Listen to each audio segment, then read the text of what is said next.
حضرت جنید بغدادی رحمۃ اللہ ایک سید سے کشتی آ رہے تھے، اسی رات خواب میں حضور نبی علیہ السلام کی زیارت ہوئی۔ میں نے کہا نا حضرت جی تم یا کے نعرے مار رہے ہو، وہ دیکھو وہ کیا کہتے ہیں، وہ جو کرو اسی رات کرم ہوگا۔ زیارت ہوئی، فرمایا جنید ساڑھے لیے نیواں ہے، ہمارے لیے نیچا ہو گیا، جیت سکتا تھا تو ہمارے لیے ہارا ہے، اب تجھے ایسی جیت عطا کریں گے زمانوں تک تیری جیت کے ڈنکے بجیں گے۔ آج جنید ہو رہا ہے حضرت، آپ کو کتنے محمد جنید ملیں گے؟ ہاں یہ جو وہ فرما رہے ہیں کر اسی رات کر۔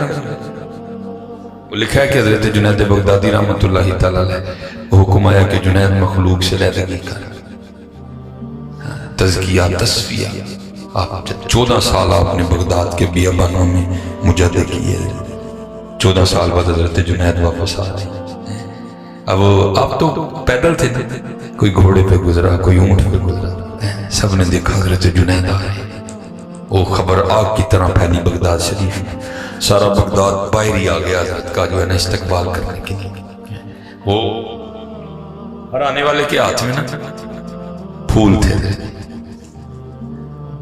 سب پھول لے کے آئے حضرت جنید پہ پھول پھینکنے۔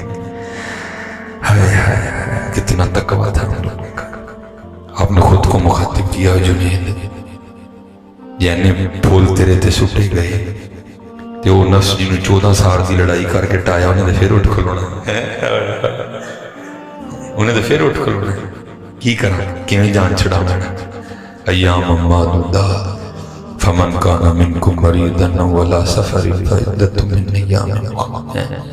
آپ نے سایہ مبارکہ پہ عمل کیا، مسافر تھے، ابھی آپ کو اجازت تھی افطار کی مخصوص وقت جو ہوتا ہے، آپ نے اپنی جیب میں سے جوں کی روٹی کا ایک خشک نوالا نکالا اور اس کو چبانا شروع کر دیا۔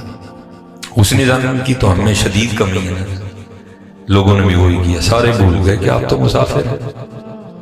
اور سب نے پھول پھینکے دی، یہ جنید کا کر کے ہیں 14 سال روزہ نہیں رکھا۔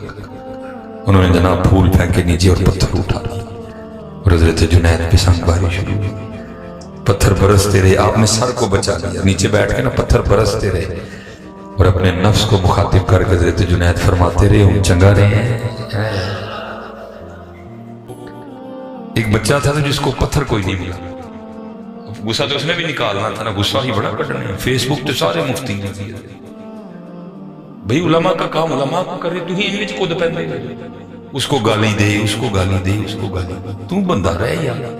علماء میں 100 اختلافات ہوتے ہیں آپس میں۔ وہ جناب وہ ایک تھا، اس کو غصہ نکالنے کے لیے کچھ نہیں ملا، اس نے آگے حضرت پہ تھوک پھینکا۔ وہ لکھا ہے کہ حضرت پتھر برداشت کر کے تھوک نہیں برداشت، وہ آنکھیں بہہ نکلی ہیں اور آپ روتے روتے اپنے گھر تشریف لے آئے۔ بس پھر حجابات اٹھے اور کیا آواز آتی ہے، جنید نہ رو۔ بغداد والوں کو کیا پتا ہماری بارگاہ میں تیرے آنسوؤں کی کیا قدر و قیمت ہے، اگر میں ان کو بتا دوں تو سارا کچھ چھوڑ کے تیرے دروازے پہ کھڑے ہو جائیں۔ اب آگے بھی حضرت جنید تھے، عرض کرتے ہیں رب کریم اگر میں بھی ان لوگوں کو بتا دوں کہ تو کتنا کریم ہے، لوگ بھی تجھے سجدہ کرنا چھوڑ دیں۔ پھر آگے آواز کیا آتی ہے، جنید پھر اس طرح کرتے ہیں تو مجھ پہ پردے ڈالا کر، میں تجھ پہ پردے ڈالوں گا۔ او محنت کریے، او اپنے آپ کو ٹھیک کریے، او اپنے آپ کو ٹھیک کریے، او اپنے آپ کو ٹھیک کریے، او اپنے آپ کو ٹھیک کریے۔ اللہ آپ سب پہ رحم فرمائے، میں نے آپ کو کافی تنگ کیا، آپ کا کافی وقت لیا۔ ماشاءاللہ، اللہ سلامت رکھے، محنت کرو صاحب، ٹھیک ہے ٹھیک ہے۔ اور پھر انشاءاللہ کبھی وقت بنے گا تو پھر یہیں سے جو ہے نا شروع کریں گے، ٹھیک ہے، جہاں سے چھوڑ دیا، ٹھیک ہے جی۔ انشاءاللہ سب نے نماز پڑھنی ہے۔ آپ کو کچھ نہیں، مولوی صاحب ساڑھے نہیں کپڑے مانگا، کچھ بھی نہیں آپ کو، وہ چلے ہو۔ یہ گھر تو وہ ہے جہاں خالی جھولیاں بھر کے بھیجتے، پتہ ہے ہماری جھولی کتنی بھری جا رہی ہے۔ تو ہی مسجد نمازی بن کے آنے ہیں، تجھے چودھری بن کے آنے ہیں، حقیقت ہے، میں آپ کو سچ کہہ رہا ہوں۔